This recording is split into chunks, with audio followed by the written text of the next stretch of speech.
사랑하는 성도 여러분, 잘 지내십니까?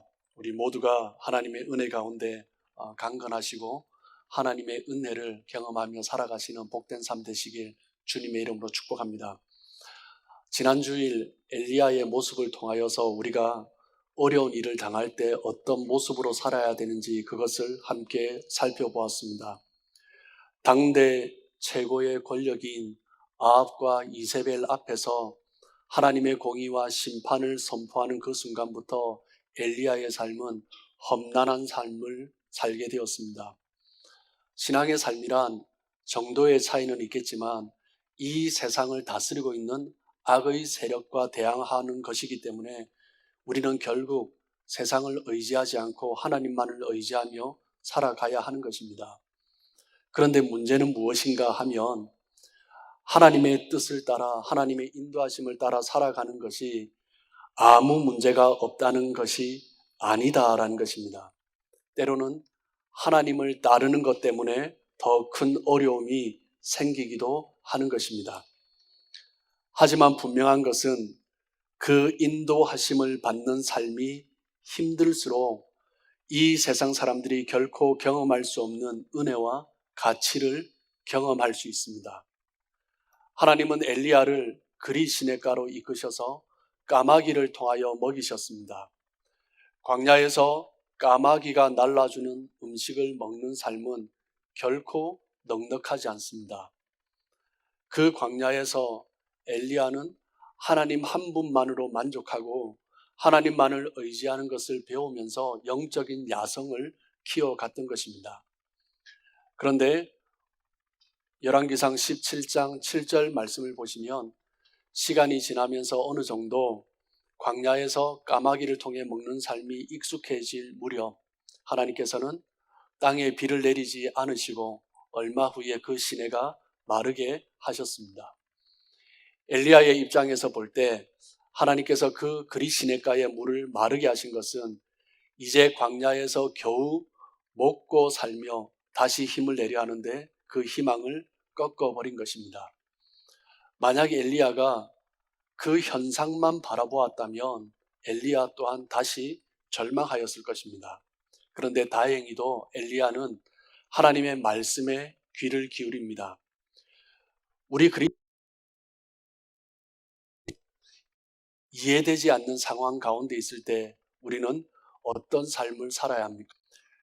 현상을 바라보면서 판단하지 말고 하나님의 음성을 들어야 하는 것입니다. 그때 분명한 하나님의 음성을 들을 수 있습니다. 17장 9절 말씀을 보시면 너는 일어나 시돈에 속한 사르밧으로 가서 거기 머물라 라고 말씀하십니다. 엘리야에게 임한 말씀은 엘리야가 있는 그리 시냇가를 떠나 시돈 지방 사르밧으로 가라라는 것이죠. 하나님께서 이제 이스라엘의 어떤 한 지방도 아니고 유다도 아니고 왜 하필이면 이방 땅으로 그것도 시돈으로 가라고 하시는지, 다른 것도 아니고 시돈이라면 이세벨의 고향인데 이세벨의 고향 그 시돈으로 가라고 하시는지 이해할 수 없는 것입니다. 지금 엘리야가 도망자 신세가 된 것은 바알을 숭배하는 아합과 이세벨을 향하여서 심판을 선포했기 때문에 도망자 신세가 되었는데, 하나님께서 지금 가라고 하시는 것이 그 바로 바알의 도시 시돈이라고 말씀하시는 것입니다. 하나님께서 엘리야를 시돈으로 보내시는 것은 어떻게 보면 전혀 이해할 수 없는 말씀이었습니다. 그리고 또한 하나님은 시돈에 있는 과부에게 명령하여 음식을 주겠다라고 말씀하십니다. 17장 9절을 다시 한번 보시면 내가 그곳 과부에게 명령하여 내게 음식을 주게 하였느니라. 이때까지는 까마귀를 통하여서 먹게 하시더니 이번에는 과부를 통해서 먹이시겠다라고 하십니다. 그 당시 과부라고 하면 자기 자신이 먹는 것도 쉽지 않은 처지였습니다. 그 어렵고 힘든 과부를 통해서 먹이시겠다 하시는 것은 또한 이해할 수 없는 명령이었습니다. 여러분은 하나님의 음성을 들었는데 도무지 이해가 되지 않을 때, 아니 전혀 말이 되지 않는 요구를 하실 때 어떻게 하십니까? 하나님의 말씀이, 하나님께서 우리에게 주시는 명령이 그 모든 것이 쉽게 이해할 수 있다라면 얼마나 좋겠습니까? 그런데 그러지 않을 때가 많다라는 것입니다. 상황을 보면 그것이 아닌 것 같습니다. 하나님의 음성인지 아닌지 의심하게 되는 거죠. 그리고 또한 순종하기가 쉽지 않습니다. 이해되지 않아도 그리 시냇가에 물이 말라 버렸기 때문에 이제 엘리야는 하나님이 명령하신 시돈으로 가는 것 외에는 다른 방법이 없었습니다. 요단 동편 그리 시냇가에서 시돈의 사르밧까지, 지중해 연안에 있는 시돈의 사르밧까지의 거리가 약 150km 정도 됩니다. 저희 교회에서 나야가라까지 한 140km가 되죠. 차로 가면 1시간 반 되는 거리입니다. 엘리야로 하여금 그 거리를, 그 광야의 사막을 걸어서 가라라고 하신 것입니다. 몇 날 며칠을 걸어갔겠죠. 그 광야길을 걸어 사르밧까지 가면서 엘리야는 그 마음속에 행여 하나님께서 어떤 계획이 있으시겠지라는 기대를 가지고 간 것입니다. 시돈의 사르밧에 도착할 때 마침 그곳에서 하나님께서 말씀하신 대로 한 과부를 만나게 됩니다. 나뭇가지를 줍고 있었습니다. 그 과부의 행색을 보니 참 얻어먹기가 쉽지 않은 그런 모습이었습니다. 그래도 하나님의 말씀이 있었으니 엘리야는 그 과부에게 물 좀 달라라고 요청합니다. 그러자 그 여인이 물을 뜨러 가려고 하죠. 그때 엘리야는 다시 그 여인을 부릅니다. 이왕이면 떡 한 조각도 가져오라라고 부탁합니다. 열왕기상 17장 11절 말씀을 보시면 그가 가지러 갈 때에 엘리야가 그를 불러 이르되 청하건대 내 손에 떡 한 조각을 내게로 가져오라. 아마 엘리야는 하나님께서 말씀하셨기 때문에 이 여인이 정말 자신을 먹일 수 있는지 시험해 보는 목적이었던 것 같습니다. 그랬더니 그 여인은 정말 기가 찬 대답을 합니다. 17장 12절 말씀을 보시겠습니다. 당신의 하나님 여호와께서 살아 계심을 두고 맹세하노니 나는 떡이 없고 다만 통에 가루 한 움큼과 병에 기름 조금뿐이라. 내가 나뭇가지 둘을 주어다가 나와 내 아들을 위하여 음식을 만들어 먹고 그 후에는 죽으리라. 그 여인이 뭐라고 말을 합니까? 떡이 없다라는 거죠. 그것도 당신의 하나님 여호와의 살아계심을 두고 맹세한다라고 말을 하면서 아마 엘리야의 그 옷을 보니 이스라엘 사람인 줄 알았던 것 같습니다. 그런데 그 다음에 하는 말이 더 기가 막힌 말을 하죠. 통에 기름 한 움큼과 병에 기름 조금 뿐인데 이제 이것으로 나와 내 아들을 위하여 떡을 만들어 먹고 그 다음에는 죽으리라 라고 말하는 것입니다. 하나님께서 과부를 통해서 먹이겠다라고 말씀하셨는데 그 과부의 모습을 보니 형편이 어려운 정도가 아니라 그야말로 비참하고 처참한 삶이었습니다. 엘리야는 그 모습을 보며 속으로 몇 번이나 질문을 했을 것입니다. 하나님, 무슨 의도로 나를 이곳에 보내셨습니까? 왜 이런 사람에게 보내셨습니까? 한마디로 그 여인의 삶을 보면 저주 가운데 있는 삶이었습니다. 저주는 우리가 사극에서 보듯이 어떤 사람의 형상을 만들어 놓고 칼로 푹푹 찌르면서 그 사람을 저주하는 것, 그것만을 의미하는 것이 아닙니다. 저주는 죄 때문에 사단이 그 삶을 지배하며 고통과 아픔 가운데, 허무한 가운데, 절망 가운데 살아가도록 영향력을 미치고 있는 그 모든 것이 다 저주인 것입니다. 저주는 개인이 지은 죄로 인해 개인이 고통받는 것뿐만 아니라 사람들이 속한 사회, 가정, 그리고 국가, 세상 등이 죄의 영향으로 신음하고 고통받고 있는 그 모든 것을 다 말하는 것입니다. 기근으로 먹을 것이 없어 이제 마지막으로 떡을 만들어 먹고 그 아들과 함께 죽으려 하는 것은 그 여인이 직접 지은 그 죄로 말미암은 것이 아니라 그 여인이 살던 그 세상, 그 나라의 죄악 때문에 그 땅에 내려진 저주로 인해서 고통받고 있는 것입니다. 그 여인은 과부라는 사실 그 하나만으로도 살아가기가 너무나 힘겨운 처지였는데 그 땅에 기근이 내려짐으로 말미암아 더 이상 어떻게 살아가야 할지 완전히 소망을 잃어버린 그런 상태였습니다. 이제 그 여인에게 남은 한 가지 방법, 무엇입니까? 남아있는 것을 먹고 이제 죽음을 기다리는 것입니다. 나와 내 아들을 위하여 음식을 만들어 먹고 그 후에는 죽으리라. 더 이상 이 여인에게서 어떤 기대와 바램을 찾아볼 수 없습니다. 모든 길이 막혀버린 거죠. 이제 죽음을 향해 무력하게 갈 수밖에 없는 그런 삶이었습니다. 이 여인의 절망적인 삶은 그 과부의 죄 때문이 아니라 세상이 죄의 저주 아래 있기 때문에 인생이 그렇게 살 수밖에 없다라는 인생의 실존을 보여주는 것입니다. 요즘 코로나 사태로 인해서 마치 온 세상이 저주 아래 있는 것 같습니다. 중국에서 시작된 그 질병이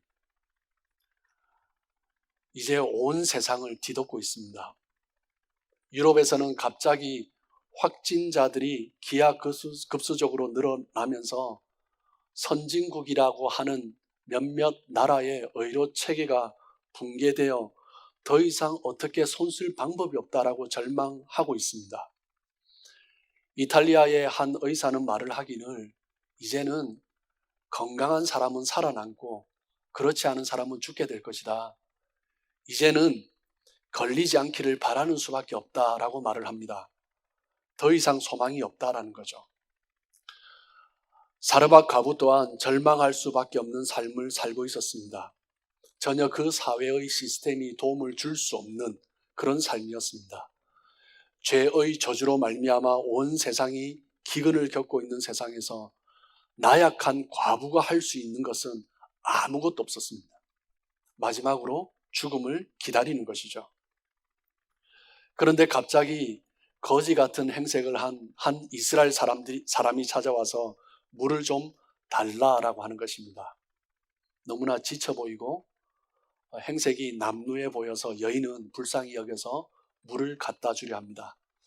그런데 한술 더 떠 뭐라고 합니까? 내게 떡 한 조각을 가져오라라고 요청합니다. 그 말을 들은 여인의 마음은 어땠을까요? 속으로 어떤 생각을 했을까요? 아니, 나도 겨우 버티고 있는데 힘들고 지쳐 보여서 물 좀 가져다 주려 했더니 나와 아들이 죽기 전에 먹을 이 떡을 달라고? 이 사람은 지금 눈앞에 보이는 것이 어떤 상황인지 알지 못하는가? 어떻게 자기의 필요만 요구하는가? 엘리야는 그 여인에게 그런 요구를 하였고 아마 그때 이 여인은 너무나 황당하고 당황했을 것입니다. 열왕기상 17장 13절 14절을 보시면 엘리야가 말을 하기를 두려워하지 말고 가서 내 말대로 하려니와 먼저 그곳으로 나를 위하여 작은 떡 한 개를 만들어 내게로 가져오고 그 후에 너와 내 아들을 위하여 만들라. 이스라엘의 하나님 여호와의 말씀이 나 여호와가 비를 지면에 내리는 날까지 그 통에 가루가 떨어지지 아니하고 그 병의 기름이 없어지지 아니하리라. 놀랍게도 엘리야는 그 상황과 전혀 반대되는 메시지를 선포합니다. 그리고 더 놀라운 것은 이 이방 여인이 엘리야의 말에 순종했다라는 것입니다.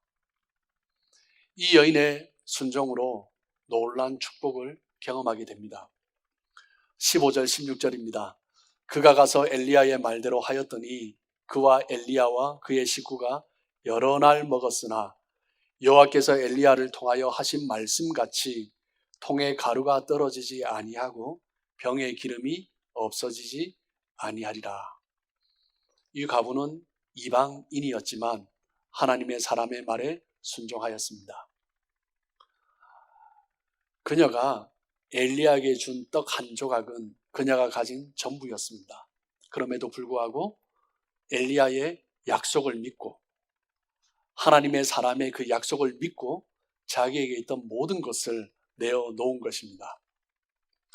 기근의 저주 아래 떡 한 조각을 끝으로 죽을 순간만 기다려야 하는 인생이었으나 엘리야의 말에 순종하며 떡을 내어놓음으로 그녀와 그녀의 아들이 기근에서 풍성함으로 저주에서 축복으로 변화되는 경험을 하게 된 것입니다. 사르밧 과부의 믿음과 순종을 통해 우리는 하나님의 일하시는 방법을 보게 됩니다. 하지만 오늘은 엘리야의 삶에 조금 더 집중해 보기를 원합니다. 하나님께서 엘리야를 그리시네가에서 까마귀를 통해서 먹이시더니 이제는 시돈에 있는 사르밧 과부를 통하여서 먹이셨습니다.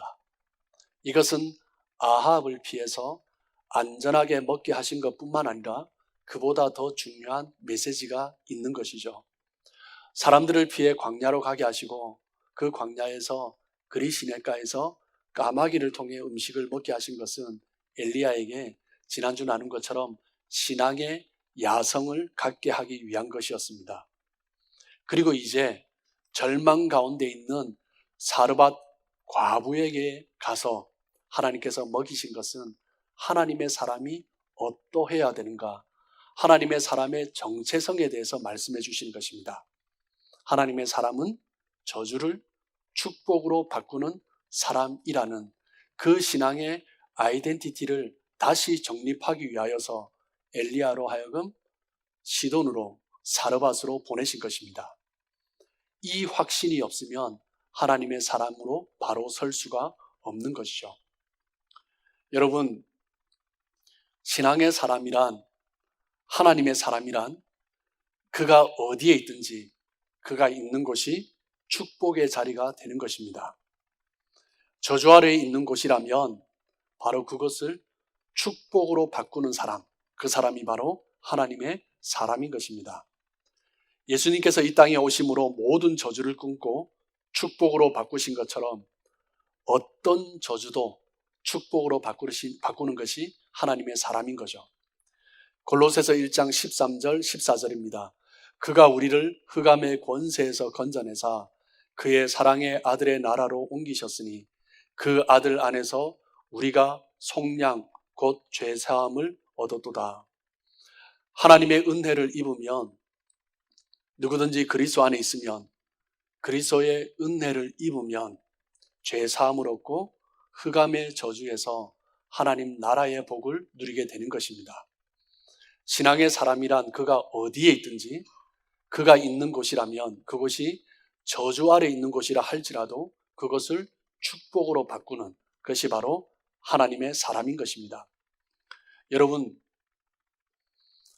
사랑하는 성도 여러분, 하나님을 믿는 우리는 저주를 축복으로 바꾸는 사람들입니다. 그것이 바로 신앙인의 중요한 정체성입니다. 어떤 사람이 저주를 축복으로 바꾸는 사람인가? 오늘 말씀을 다시 한번 정리하겠습니다. 저주를 축복으로 바꾸는 사람은 먼저 첫 번째, 그 보내신 자리를 불평하지 않는 사람입니다. 하나님께서 보내신 그 자리에 대해서 불평하지 않고 받아들이는 사람, 그 사람이 바로 저주를 축복으로 바꾸는 사람인 것입니다.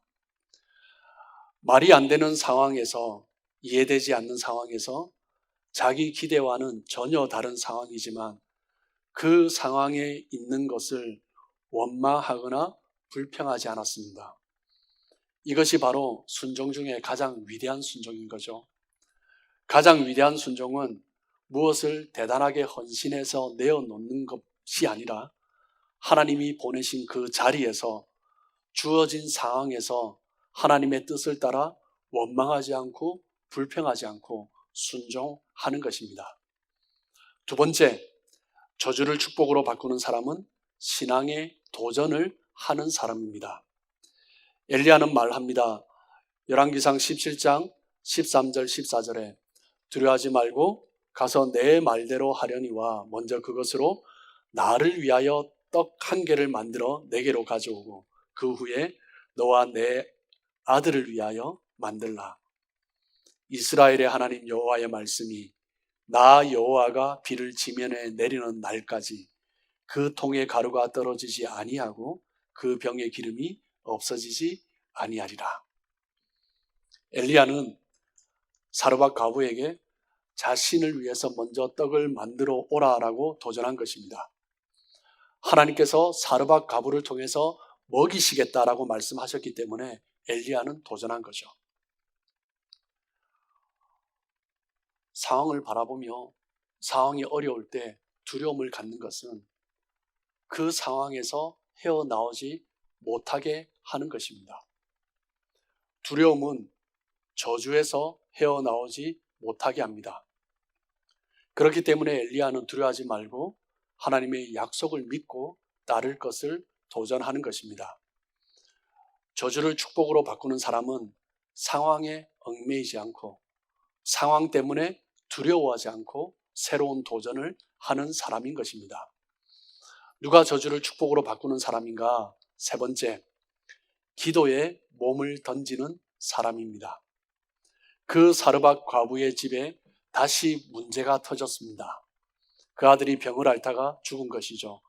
17장 17절 말씀을 보시면 2일 후에 그 집주인 되는 여인의 아들이 병들어 증세가 심히 위중하다가 숨이 끊어진지라. 그 아들은 그 과부에게 자신의 생명보다 더 소중한 존재였고 유일한 희망이었습니다. 그런데 그것이 사라진 것이죠. 드디어 저주에서 회복되는 줄 알았는데 이전과 비교할 수 없는 더 큰 저주가 그 여인에게 닥친 것입니다. 그래서 그 여인이 말을 하죠. 18절입니다. 여인이 엘리야에게 이르되 하나님의 사람이여 당신이 나와 더불어 무슨 상관이 있기로 내 죄를 생각나게 하고 또 내 아들을 죽게 하려고 내게 오셨나이까. 이 여인이 한 말에는 한 가지는 맞고 한 가지는 틀린 것이 있습니다. 한 가지 맞는 것은 이 아들의 죽음이 죄와 연관되어 있다라는 것입니다. 물론 그 과부 자신의 죄로 말미암아 아들이 죽었다라는 것을 의미하는 것은 아닙니다. 죽음이라는 것 자체가 인간의 죄의 저주로 말미암아 받은 형벌이기 때문에 인간의 죄 때문에 죽음이 왔다라는 것은 맞는 것이죠. 그러나 한 가지 틀린 것은 엘리야가 왔기 때문에 그 아들이 죽었다라는 것입니다. 사람이 고통을 당하면, 사람이 어려움을 당하면 죄와 악의 속임수에 더 쉽게 넘어갑니다. 그러면서 어떤 반응을 보입니까? 누군가에게 그 책임을 전가하려고 하는 것이죠. 그런데 엘리야의 반응은 달랐습니다. 그는 누구의 죄 때문인지 그 여인과 따지지 않고 다투지 않았습니다. 너희는 원래 가난했고 먹지 못했기 때문에 병약해서 죽은 것이지 나와 상관이 없어 라는 말을 하지 않았습니다. 엘리야는 결코 그 여인에게 그들에게 책임을 전가하거나 엘리야는 도망가지도 않았습니다. 무엇을 했습니까? 엘리야는 기도에 몸을 던졌습니다. 죽은 그 아이 위에 몸을 던졌습니다. 하나님께 메어 달린 거죠. 열왕기상 17장 21절입니다. 그 아이 위에 몸을 3번 펴서 엎드리고 여호와께 부르짖어 이르되 내 하나님 여호와여 원하건대 이 아이의 혼으로 그의 몸에 돌아오게 하옵소서 하니. 엘리야는 온 집을 덮어왔던 그 저주와 죄악을 자신의 온몸을 던져서 막은 것입니다. 하나님께 부르짖으며 한 번도 아니고 3번이나. 그랬더니 그 아이의 혼이 돌아오고 다시 살아난 거죠. 그 집에 내려진 저주가 축복으로 바뀌게 된 것입니다. 오늘날도 이런 기적이 일어나야 저주에서 벗어날 수 있다라고 말을 하는 것이 아닙니다. 이 본문에서 이 이야기에서 우리가 한 가지 분명하게 붙들어야 하는 것은 우리의 삶을 엄습하는 죄의 저주에 무력하게 당하고 있는 것이 아니어야 한다라는 것입니다. 죄 때문에 일어나고 있는 아픔, 고통 때문에 자신의 삶에 소망이 없다고 절망하고 때로는 다른 사람을 비난하고 원망하는 그런 어리석은 모습을 보여서는 안 된다라는 것입니다. 엘리야의 삶에서 중요한 것은 그 저주를 막기 위해서, 그 저주의 공격을 막기 위해서 자신의 몸을 던졌다라는 것이 중요한 것입니다. 엘리야는 저주를 이기기 위해서 기도의 몸을 던진 것입니다. 우리가 있는 자리가 어떠하든지, 그 상황이 어떠하든지 결론은 저주가 바뀌어 축복이 되는 것입니다. 여러분, 신앙의 사람 어떤 사람입니까? 저주를 축복으로 바꾸는 사람입니다. 그렇기 때문에 우리 성도들이 있는 곳은 어느 곳이든 저주에서 축복으로 변화되어야 합니다. 여러분, 지금 온 세상이 마치 저주 아래 있는 듯합니다. 마치 전쟁이 일어난 것처럼 모든 직장이 문을 닫고 거리에는 차들이 한산하고 다니는 사람도 보이지 않습니다. 이때 성도들은 절망하고 낙심하고 원망하고 비난하는 것이 아니라 그 자리를 축복의 자리로 바꾸는 사람, 그 사람이 바로 믿음의 사람인 것입니다. 여러분, 성도들은 저주를 축복으로 바꾸는 사람입니다. 이 사실을 결코 잊지 마시고 어렵고 힘든 가운데서도 소망을 가지고 믿음을 가지고 살아가시는 여러분 되시길 주님의 이름으로 축복합니다. 기도하겠습니다.